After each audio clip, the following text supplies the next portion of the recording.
The angled outer windows draw eyes up at the reflection as you enter, but on the inside of the building, looking up reveals ceiling stains from leaks and worries of water coming through when it storms. We like to see everybody come out as good as they can, and she certainly did. 2 to 3 seconds to save a life or avoid a $179 fine if that's your priority. Robert, the crossing guard there is up for a big national reward.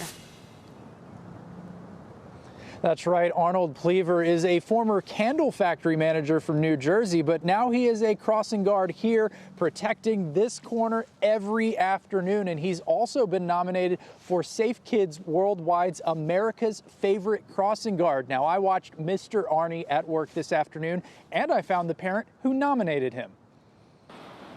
Okay, hold on 1 second, guys. He's magical. Mr. Arnie is the best. He is the epitome of serious business and good humor.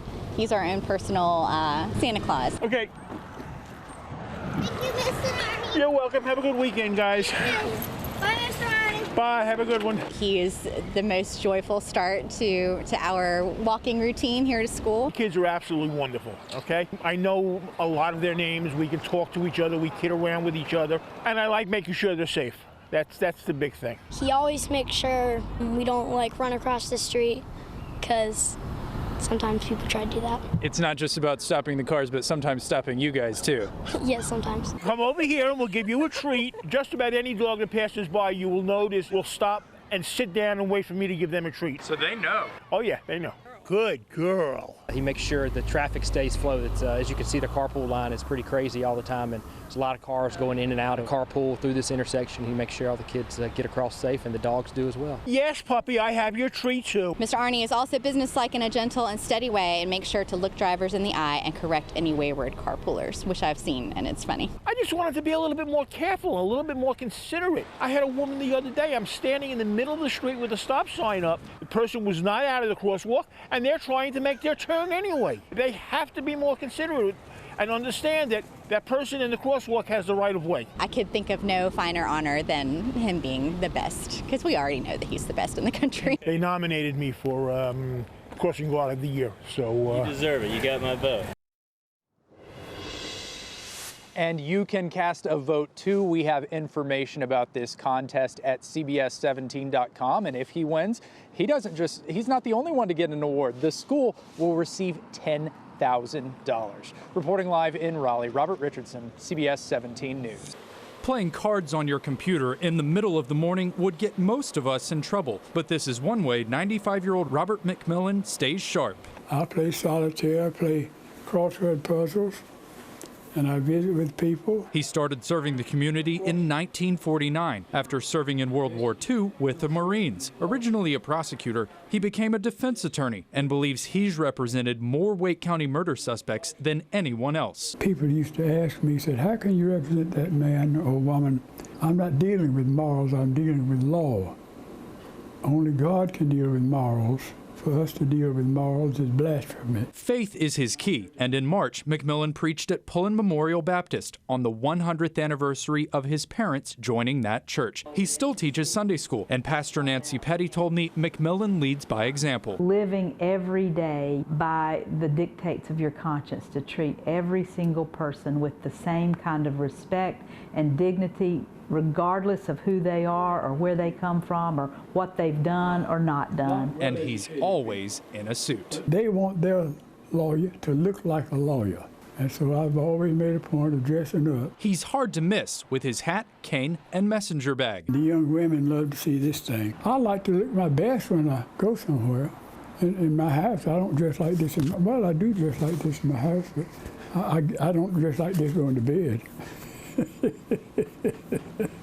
He no longer practices, but still does his part. I go to the bank and the post office to deliver mail and to pick up mail and to deposit checks. This helps you get out and about and stay active. Yeah, that's right. How long do you think you'll keep coming into the office? Until I can't come anymore. But I'm still able to sit up and take nourishment. So I'm going to continue to come as long as I can. 50 years, plus 20, and he's still going. In Raleigh, Robert Richardson, CBS 17 News. Blink and you'll miss some of these 23 names, but Sidney Brody makes sure they're not forgotten. We don't know who's who's on this quilt. We don't know what we've lost. 805 squares, 805 people in Durham County killed in homicide since 1994. Putting on this patch is not going to fix it overnight, but I want to do my part in making it crystal clear that we got a problem. As many patches for the city of Durham in the first 5 months of 2019 as in all of 2017. We're not even through half of the year. That's not good. But what we do, we continue to chip away at this stone and know that change is going to come. Everybody has a role to play in this thing we call a community, society. The police have a role. We as citizens have a role. Brody became busy in late May. 3 days in a row, I opened up a border, added a square. He broke with routine and didn't close the border. Not anticipating another homicide, I was just tired. You just said you were tired after adding 3 names in 3 days. This is 25 years. I know. It didn't make sense to stop because the murders continue to happen. And so his work continues, though he wishes it wouldn't. I'm closing the borders in hopes that the quilt is finished. The quilt will be stretched out on full display at the DIY Fest the afternoon of June 22nd at the Rhythms Live Music Hall. Sidney says he hopes there aren't any more names. In Durham, Robert Richardson, CBS 17 News. Building is booming in Clayton's Tuscany neighborhood with dozens of homes under construction. Developers are readying the subdivision's last lots, but in the middle of this muddy site is a small wooded area. I was showing a client a house a little bit over the ridge, and she and her husband wanted to come back out to just look at the area and see where they could possibly build their house. She called me and she said, "There's a graveyard back here." Dawn Hooper didn't believe it. She's a realtor who lives and works in the area. Hooper found several grave markers which said Watson. She was curious. We did find one name that we were able to research, and it was indeed a slave that was owned by John Watson. I found Lucinda listed in the county's slave name index from 1857. John Watson fought in the Revolutionary War. His son Josiah Ogden Watson inherited the family land in Johnson County and had hundreds of slaves. In addition to being plantation owners here in Johnston County, the Watsons played a role in developing projects in Raleigh, with Josiah Watson serving on the commission that oversaw construction of Dorothea Dix Hospital and making the financial donation that led to the creation of the Ravenscroft School. I learned the Johnston County Heritage Center has no record of this site, but plans to document it on a drier day. You just want to make sure that as things get built around, it stays there. It stays, and not hidden.